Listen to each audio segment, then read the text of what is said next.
যেটা আমাদের সকলের কাছেই পরিচিত, যে 25শে বৈশাখ বাংলা ক্যালেন্ডার অনুযায়ী, যদিও রবীন্দ্রনাথের জন্মদিন ইংরেজি ক্যালেন্ডার অনুযায়ী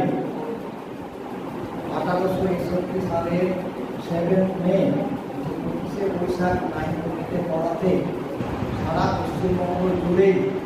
এই দিনটিতেই আমরা এই রবীন্দ্রনাথের জন্মদিন বা রবীন্দ্রনাথকে স্মরণ করে থাকি। কিন্তু সবচেয়ে বড় কথা হচ্ছে যে রবীন্দ্রনাথ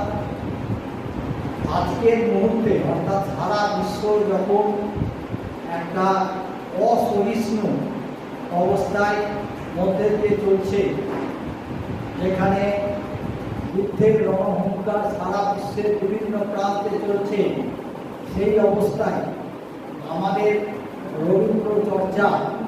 বিশেষভাবে জরুরি। রবীন্দ্রনাথ ছিলেন কেবলমাত্র কবি নন, তিনি ছিলেন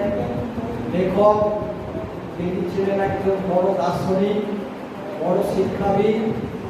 প্রবন্ধ রচয়িতা, ছোট গল্প রচয়িতা, নাট্যকার,